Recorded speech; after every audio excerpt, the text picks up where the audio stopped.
What is up, guys, and welcome back to a brand new video, one of which I hope will be very interesting for you guys. Today we're going to be talking about the F1 Esports series. If you don't know what it is basically a competition where the absolute best of the best gamers on the F1 game take part against each other. Real F1 teams are involved. It is the real deal. It's absolutely insane. The quality of drivers and the racing that you see take part in this competition. And basically from this video, what I wanted to do is just try and showcase, or just really see how fast these guys really are. So what I'm going to do is attempt to recreate the 3 F1 Esports events from last month, 3 races from last month. That is Canada, Austria, and also Silverstone. And I'm going to compare my times. I'm also going to compare people who are in my lobby, so you can get a feel for all the different skill levels that are in this lobby, and whether the average person or semi-competitive person like me ever has a chance of actually taking part in a series like this. So here we are for the first race in Canada. I'm doing qualifying, the race for all 3 races from last month, and yeah, we'll see how we go. It's actually really handy in this lobby in particular because we actually have 2 of the Renault Esports drivers taking part in this lobby, which is really, really awesome. I believe one of them was actually in competition to win this race, and if I remember correctly, it was Cedric Tomei who won the Canadian Grand Prix. So we have some unbelievable talent that we'll be able to actually directly compare with in this qualifying and race session. Now, what I will say is this round in particular is going to be a little bit inaccurate, a little bit scuffed, because the race itself was actually, it had rain, and I couldn't directly replicate the rain falling down on the specific lap, specific moment when it happened in F1 Esports, so that is going to be a little bit inaccurate. We do have the qualifying results to go by in this one, so at least we have that. But yeah, if you were to compare my times, on average I would say I'm about a second slower than the F1 Esports guys, or just the best people on the game at the time. And you can see my qualifying results here actually kind of hold true. I'm 1 second away from Jarno Opmeer here. And it's very interesting as well that he did a 107.1, because that's pretty much the actual time that he did in qualifying for the F1 Esports series. So not a bad time to put together in just a random qualifying session which he just joined. So that was really handy for him. In terms of my time, I was a second away. So if you compare that to the rest of the grid, I would end up in 20th place, 2/10 away from Jan Fehler there in P19 in the Haas. So not too bad when you consider that I just downloaded a random time trial setup, and I only gave myself, I'd say, 5 laps to practice to get that time. When you compare that to the F1 Esports guys, they say when they do the boot camp and stuff, they are practicing 10, 12 hours a day. However, in their defense, I will say that these guys are racing on possibly a wheel that they're not overly comfortable with. Like, it's quite easy for them to, not feel, directly one-to-one with what they're feeling at home. Like, there's a lot of variables that come with, LAN events. It's not exactly going to be like the home comforts of your own house, so that is worth mentioning. And like I harped on earlier about the race, the rain in my session is falling here on lap 7, whereas the F1 Esports guys were already on the intermediate tyres by lap 5, so this is not going to be a fair comparison. So we are going to bin off this race. You can see I actually spun out anyway, so that was not a great showing from me there. So we're going to move on to the Austrian Grand Prix, and in this race in particular, I'm going to step it up a notch in terms of the amount of preparation that I do. So for this race, I did 30 laps worth of time trial running. I really tried to get myself in the groove when it came to getting a time in, and I feel like that it probably paid off, because I spent a lot of time knowing like what gears to be in, exactly the lines to take through certain corners. There's certain areas where you can exploit track limits a little more than what you can say other tracks. So these are the things that you need to unlock in order to extrapolate the maximum amount of performance out of your car, out of your setup, because if you're giving up time in a particular corner, that can be the difference between being P5 and P20. Like, literally, these F1 Esports lobbies, races, I'm sorry for calling them lobbies, one small mistake and you're at the back. So, yeah, you need to maximize every little piece of race track that you can get out of yourself. So, here we are for qualifying for the Austrian Grand Prix. Again, this is a little bit scuffed again because when I went to create an open lobby, no one could join me. I don't know what was going on. So what happens is I actually joined someone else's lobby and they just happened to be at Austria, and they had a one-shot qualifying race. So I only have one shot to kind of showcase my pace. But the main thing I want to show anyway is the race pace.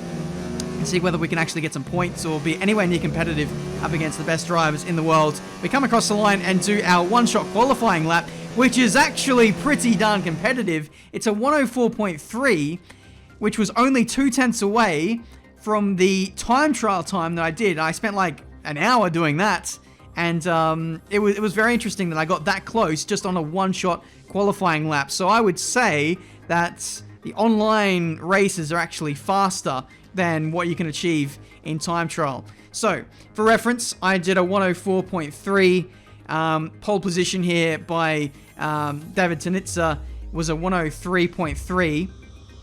So, we are the best part of a second away. Again, we end up in last. But only just end up in last. We're only, I think, half a tenth away from beating Daniel Haddad's time. So that is very, very impressive. Considering it was a one-shot qualifying lap, I maybe could have got a tenth or two, but that would have been a stretch, I would say. I was pretty much maxed out with the setup that I had and how much time I put into getting to the level that I was at. So in terms of the rest of the people, nearest closest guy was 1.7 seconds away from my time. So he's 2.7 seconds away from an F1 Esports guy, and Crimson is 6 seconds away. So yeah, there's an absolutely huge disparity in skill level when it comes to the average online player. It's actually quite mad, but yeah, again, I do want to defend the F1 Esports guys.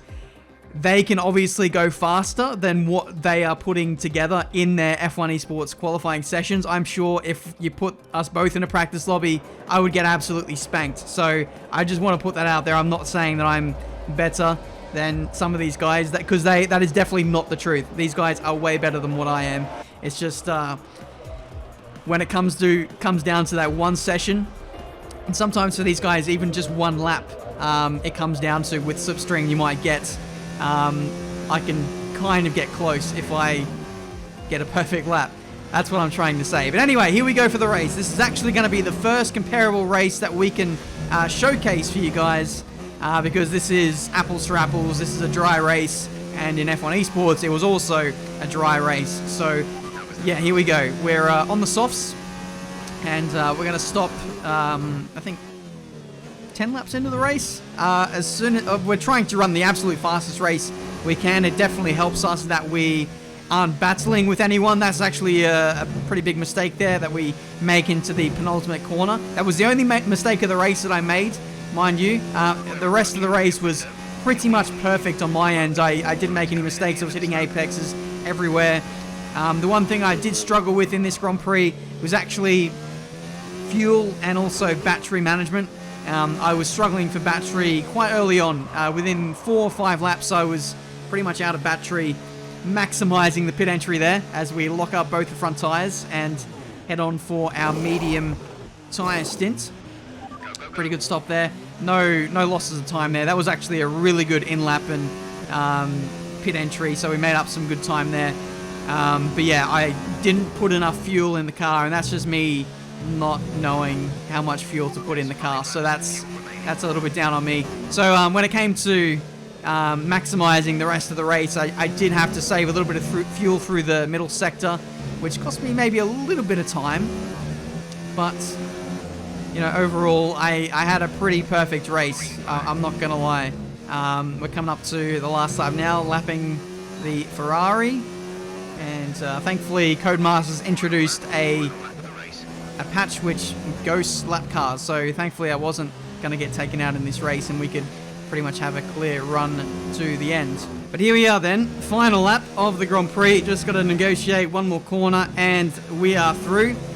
Checkered flag. We basically used all of the battery. We used all of the fuel. Actually ran out of fuel just after I crossed the line. So pretty much perfect management on that front. And the race time is 20 minutes, 33 seconds, 0.4. And we were 20 seconds clear of the nearest guy in P2. So yeah, to be honest, there's not much more I could have done to maximize that race. Maybe not make that mistake into the penultimate corner, run a little bit more fuel, but apart from that, we're looking at 2 or 3 seconds, probably tops. But we compare our time to the F1 Esports guys, and with my race time, I actually end up in P10, which is absolutely insane. My race time was a 20-minute 33.4 or something.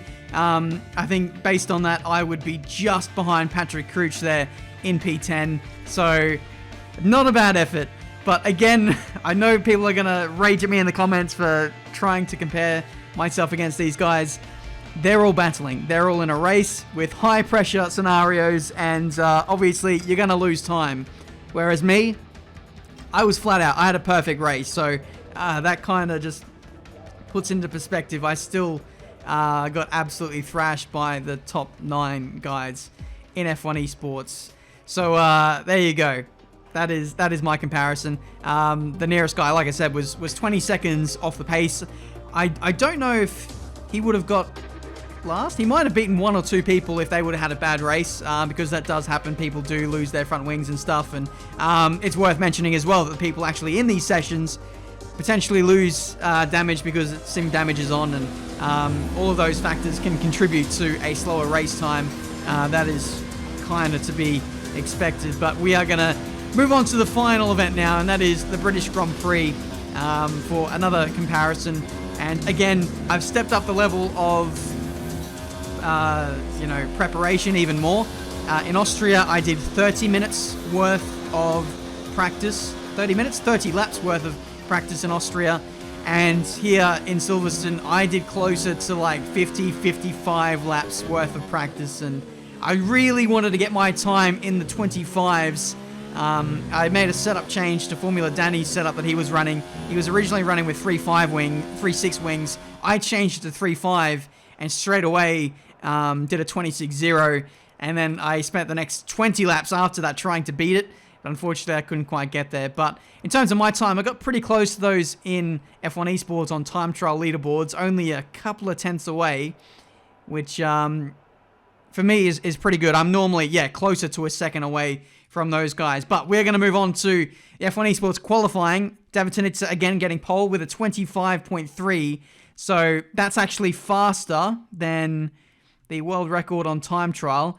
So that again harps back to the online equal performance cars actually being faster than what you can achieve in time trial. So that is very, very impressive. The time that we want to beat is, a 25.9. We basically need to get in the 25s in order to beat someone in F1 Esports. Bono Huis did a 26.0 in his qualifying session. So here we go. We're moving on to our lap now.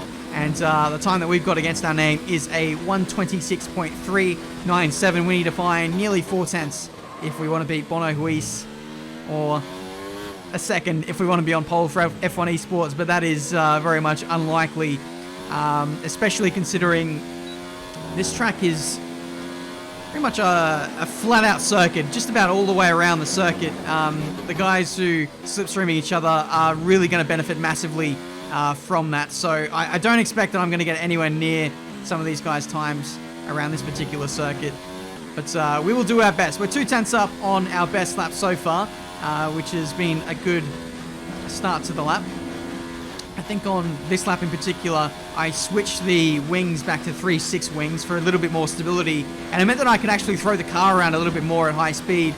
At 3.5 wings, when you throw the car in different directions, the back end can complain a little bit, and the extra stability did definitely help through the first sector, and then the high-speed S's through there, even though I did make a small mistake in this section of the circuit.